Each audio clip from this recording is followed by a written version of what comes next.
Cinema ரகசியம் நேயர்களுக்கு வணக்கம். கிளாசிக் தமிழ் சினிமாவில் கவிதைத்துவத்தின் மூலம் பல ஹிட் பாடல்களை கொடுத்தவர் கவியரசர் கண்ணதாசன் என்றால், தனது தெய்வீக குரலால் பல ஹிட் பாடல்களை கொடுத்தவர் டி.எம். சௌந்தரராஜன். ஆனால் நான் எழுதிய ஒரு பாடலை இப்படி பாடிவிட்டீர்களே என்று டி.எம்.எஸ்.இடம் கண்ணதாசன் கோபப்பட்டுள்ளார். 1963ஆம் ஆண்டு சிவாஜி கணேசன், சாவித்ரி ஜோடியாக நடித்து வெளியான படம் ரத்த திலகம். இந்தியா சீனா போரை மையமாக வைத்து திரைக்கதை அமைக்கப்பட்டிருந்த இந்த படத்தை தாதா மைரசி இயக்கியிருந்தார்.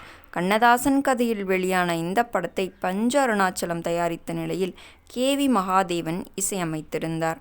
இந்த படத்தில் 8 பாடல்கள் இடம்பெற்றிருந்தது. அனைத்து பாடல்களையுமே கண்ணதாசன் எழுதியிருந்த நிலையில் 5 பாடல்களை டி.எம். சௌந்தரராஜன் பாடியிருந்தார். சினிமாவில் கவிஞர், தயாரிப்பாளர், திரைக்கதையாசிரியர், இயக்குனர் என பன்முக திறமை கொண்ட கண்ணதாசன் அனைத்து துறைகளிலும் வெற்றியை பெற்றுள்ள நிலையில் சினிமாவில் பாடலாகவும் வாயசைத்து நடித்துள்ளார்.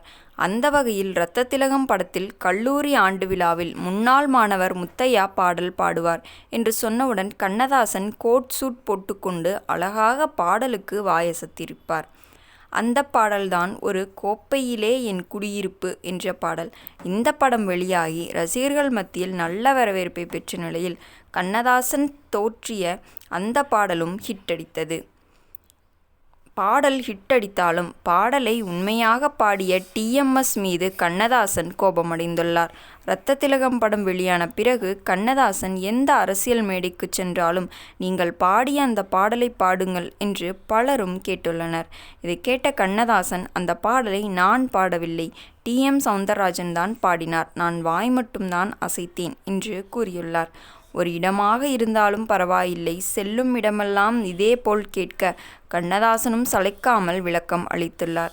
அதன் பிறகு ஒரு நாள் டி.எம்.எஸ்.ஐ சந்தித்த கண்ணதாசன், டி.எம்.எஸ். எம்.ஜி.ஆருக்கு அவர் மாதிரியே பாடிட்டீங்க, சிவாஜிக்கும் அவர் மாதிரியே பாடிட்டீங்க, அதே மாதிரி எனக்கும் என்னை மாதிரியே பாடிட்டீங்களே, ஏன் இப்படி பாடினீங்க என்று செல்லமாக கோபப்பட்டுள்ளார்.